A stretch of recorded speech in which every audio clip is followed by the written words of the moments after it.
Eran las 2:15 de la mañana cuando escuché el teléfono.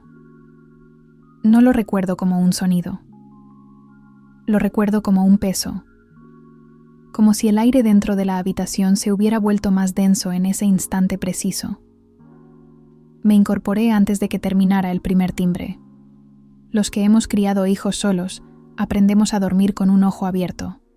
Era Daniel, o más bien, era la voz de Daniel en un estado que yo no le había escuchado desde que tenía 16 años y se cayó de la motocicleta de su primo. Una voz partida, vergonzosa, que trata de parecer controlada y no lo logra. Mamá, estoy detenido. No sé bien qué está pasando. Lo que vino después lo fui armando en los días siguientes. Una discusión en casa de su novia, ya exnovia según me enteré aquella misma noche. Una vecina que llamó a la policía y Valentina, la chica, llorando en la acera con una historia que los agentes no cuestionaron porque llegaron a una escena que ya tenía un guión. Ella, joven, en pijama, llorando. Él, de pie, junto al carro, con los brazos cruzados y el gesto de quien ha decidido no hablar. Le creyeron a ella. Así de sencillo, sin preguntas adicionales. Llegué a la delegación a las 3:45. Estacioné en la calle, porque el estacionamiento estaba lleno, y caminé media cuadra con mi abrigo encima del pijama, los zapatos sin cordones, el cabello recogido de cualquier manera. En la recepción había un agente joven que me miró con esa mezcla de lástima profesional y condescendencia que los funcionarios de turno nocturnos reservan para las madres a deshoras. Me pidió el nombre de mi hijo. Luego me pidió que esperara. Esperé 45 minutos en un banco de plástico naranja junto a una máquina de café que no funcionaba. Cuando por fin me dejaron hablar con alguien, era el detective encargado. Un hombre de unos 50 años con el bigote del que nadie se ha atrevido a decirle que pasó de moda, que me ofreció un café que yo rechacé y comenzó a explicarme, con una paciencia, que era en realidad una forma de condescendencia, que la situación era delicada, que había una declaración formal de por medio, que él entendía que para una madre esto era difícil. Me habló como si yo fuera a desmoronarme en cualquier momento, como si necesitara ser administrada. Escuché todo lo que dijo sin interrumpirlo.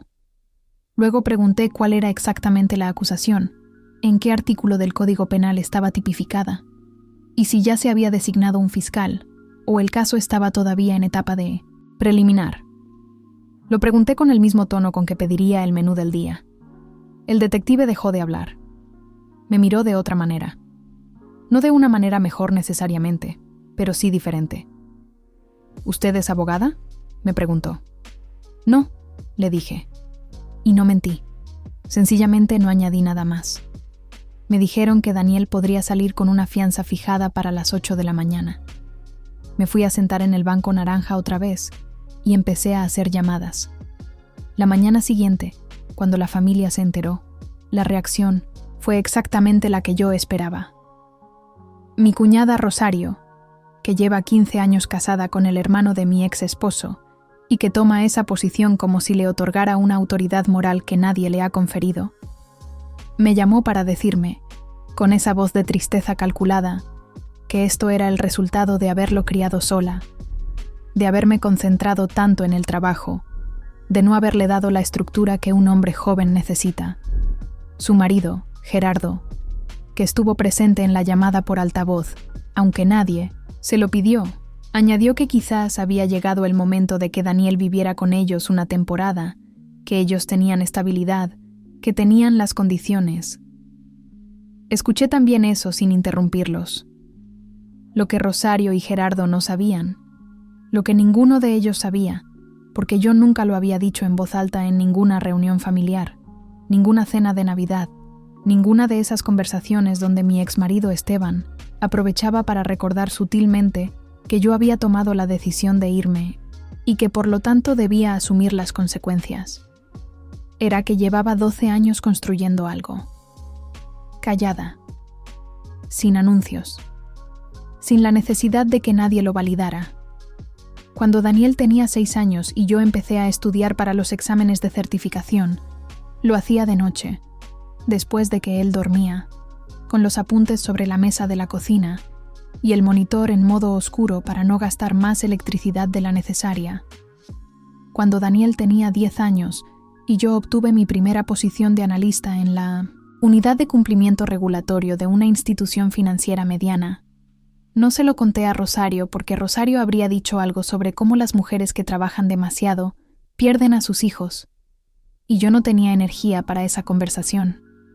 Cuando Daniel tenía 14 años y yo ascendí por primera vez a una posición de supervisión, tampoco lo anuncié, no porque me avergonzara, sino porque había algo en el silencio que me protegía, y también porque había comprendido, ya para entonces, que el poder que se anuncia se convierte en blanco. A los 44 años, era directora regional de cumplimiento para una firma de servicios financieros con presencia en 9 países. Tenía a cargo a 62 personas. Respondía directamente ante el Consejo de Administración. Mi firma aparecía en las resoluciones que determinaban si una entidad podía operar o no en 3 jurisdicciones distintas. Rosario me llamaba mi cuñada que trabaja en un banco. Nadie en la familia lo entendía de otro modo porque yo nunca lo había explicado de otro modo. No mentí. Solo permití que asumieran. El lunes siguiente al arresto de Daniel, que quedó sin cargos el miércoles, porque la declaración de Valentina resultó tener contradicciones que incluso el detective de bigote anacrónico no pudo ignorar. Yo volví a mi trabajo con puntualidad habitual. Tenía reuniones programadas. Una de ellas era particularmente relevante. Desde hacía 4 meses, nuestra firma estaba en proceso de adquirir una cartera de activos de una empresa regional de crédito al consumo. Era una operación compleja, con implicaciones regulatorias en 2 jurisdicciones, y mi equipo llevaba semanas analizando la documentación. Yo había identificado irregularidades. No eran especulaciones. Eran patrones documentados en los registros internos de la empresa que querían vender. Concentración de crédito en sectores relacionados con la junta directiva, valuaciones de garantías que no sostenían un análisis independiente y una carpeta de auditoría interna que presentaba fechas de revisión que no coincidían con los registros del sistema. La empresa en cuestión era parcialmente propiedad de un grupo donde Gerardo, el marido de Rosario, el que opinó que Daniel debía vivir con ellos, tenía un porcentaje accionario menor pero documentado. Gerardo no lo sabía. Yo sí, porque en el trabajo de debida diligencia había revisado personalmente la estructura societaria. No fue un descubrimiento cómodo. Tampoco fue una casualidad. Era simplemente el mundo siendo el tamaño que es. Durante 2 semanas no tomé ninguna decisión sobre esa parte del informe que no estuviera basada estrictamente en los criterios técnicos que aplicaría a cualquier otra operación. Consulté con el equipo legal. Consulté con mi par en cumplimiento del banco contraparte. Solicité documentación adicional a la empresa vendedora. Cuando la documentación llegó con inconsistencias adicionales, lo documenté. Cuando la empresa vendedora solicitó una reunión de aclaración y sus representantes intentaron minimizar los hallazgos, utilizando argumentos que eran, en el mejor de los casos, semánticos, lo documenté también. El informe final que entregué al Consejo de Administración recomendaba no proceder con la adquisición, condicionada a una rectificación completa de los registros de auditoría y una revisión independiente de la cartera de garantías. Era un informe de 37 páginas con 4 anexos. Cada párrafo era defendible. Cada cifra tenía fuente. La operación se suspendió. La empresa vendedora lo supo 3 días después. Y 4 días después de eso, Gerardo llamó a Esteban, mi exmarido. Y Esteban me llamó a mí. Y en esa llamada Esteban, que generalmente evitaba el conflicto directo con la misma energía con que evitaba pagar la pensión alimenticia a tiempo durante los primeros 5 años, me preguntó si yo sabía algo de un problema con un negocio de Gerardo. Le dije que no podía comentar sobre asuntos de trabajo, que era un estándar profesional básico. Esteban resopló. Siempre tan hermética, dijo, como si la hermeticidad fuera un defecto de carácter y no la única razón por la que yo había llegado donde estaba. Colgué sin responder eso último. 2 semanas más tarde, Rosario me llamó. Esta vez sin el tono de lástima calculada. Esta vez con algo más parecido al miedo. Habló durante varios minutos sobre situaciones difíciles, sobre cómo a veces las empresas pasan por rachas complicadas, sobre cómo la familia tiene que apoyarse. Yo escuché. Hacia el final ella preguntó, con una delicadeza que evidentemente le costaba, si yo no podría hablar con alguien en el trabajo, si yo no tendría alguna influencia, si no podría hacer algo. ¿Qué clase de algo?, pregunté. Silencio. Rosario, le dije, con el mismo tono que uso cuando explico a un analista junior por qué un procedimiento existe. Lo que describes sería una interferencia en un proceso regulatorio. Y eso tiene consecuencias legales para quien lo solicita y para quien lo ejecuta. Otro silencio. No sabía que tú tenías tanto poder en eso, dijo finalmente. Ya lo sé, respondí. Esa fue la única vez en toda esa conversación en que algo parecido a la satisfacción cruzó por dentro de mí. No la disfruté mucho. Era demasiado pequeña para disfrutarse. Lo que vino después fue más difícil. La llamada de Daniel, que Esteban había llamado antes que yo y le había contado su versión, la versión donde yo era la responsable de un daño económico a la familia, la conversación en la que mi hijo, que tiene 23 años y todavía aprende a separar lo que le dicen de lo que es verdad, me preguntó si yo había hecho algo a propósito contra Gerardo. Me quedé en silencio un momento que fue lo más largo que lo he estado delante de él en toda su vida consciente. Luego le dije que viniera a cenar el sábado.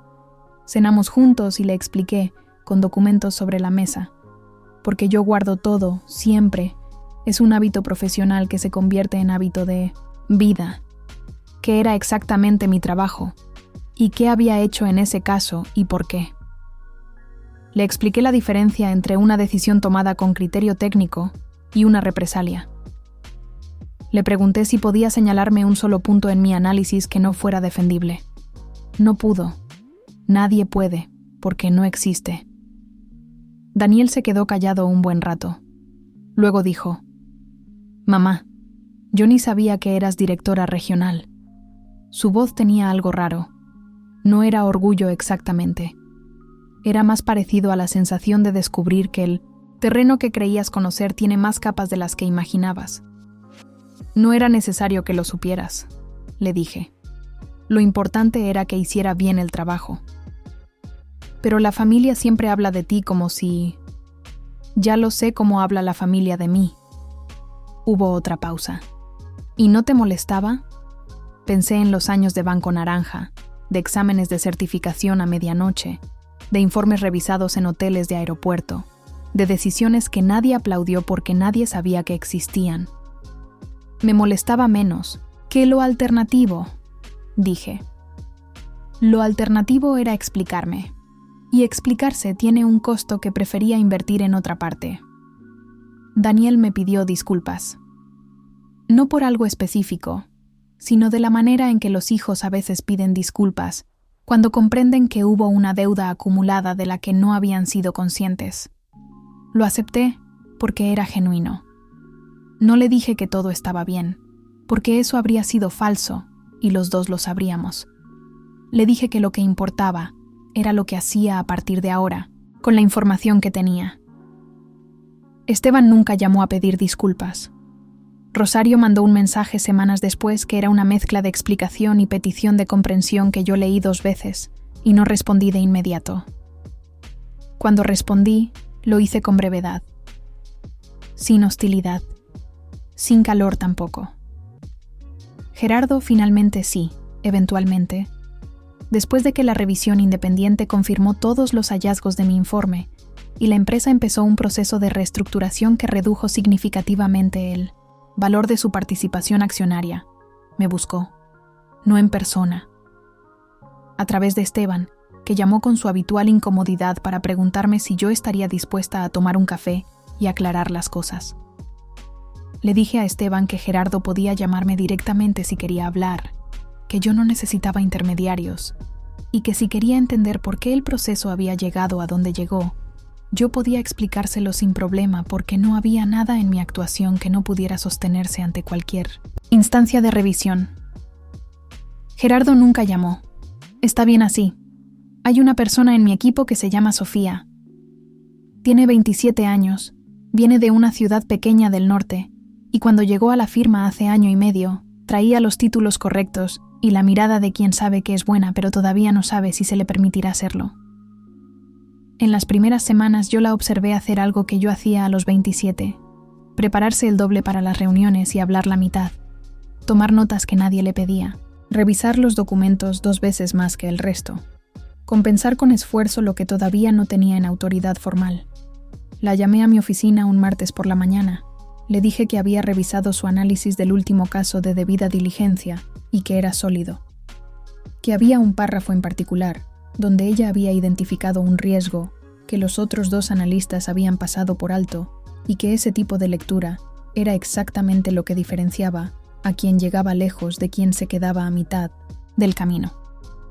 Le pregunté si estaría interesada en liderar el próximo proceso de revisión de forma independiente, con mi supervisión, pero con su firma en el informe. Sus ojos hicieron algo complicado. Creo que era la primera vez que alguien le ofrecía la firma antes de que ella la pidiera. ¿Por qué yo?, preguntó. Porque ya lo estás haciendo, le dije. Solo te falta el papel que lo haga oficial. Estamos a 4 meses de eso. El informe que firmó Sofía fue citado en una resolución del MIME-MSIENTESEM, regulador de la segunda jurisdicción. Su nombre está en el documento público. Se lo envié por mensaje cuando lo vi. No respondió con palabras. Respondió con un emoji de manos juntas que yo interpreté como suficiente. Hay una versión de esta historia donde el punto central es lo que le pasó a Gerardo, o lo que le dije a Rosario, o el momento en que el detective de bigote tuvo que mirarme diferente. Esa versión existe, y es real, pero no es la que me interesa contar cuando pienso en todo esto de noche, en la misma mesa de cocina donde hace 18 años estudié con el monitor en modo oscuro para no gastar electricidad. La versión que me interesa es esta, que el poder construido en silencio durante años no depende de que nadie lo reconozca para ser real, que una firma en un documento de 37 páginas puede más que cualquier conversación de Navidad donde alguien decide quién eres basado en lo que ven, que el amor que viene con condiciones de estatus no es amor, es un contrato, y los contratos se renegocian cuando cambian las condiciones. Y que hay una mujer de 27 años en mi equipo que dentro de 10 años va a tener su propia oficina y va a llamar a alguien a esa oficina un martes por la mañana y va a decirle que ya lo está haciendo, que solo le falta el papel que lo haga oficial. Eso es lo que construyo ahora. Eso es lo que importa. El teléfono sonó a la 1:12 de la madrugada y todo el mundo creyó saber lo que eso significaba sobre mí y sobre mi hijo y sobre los años que yo había invertido y las decisiones que había tomado. Creyeron saberlo porque nunca me habían preguntado y yo nunca los había corregido, porque la corrección habría costado demasiado y valía demasiado poco. Lo que vale es lo que queda cuando termina el ruido, y lo que queda, comprobé, es sólido.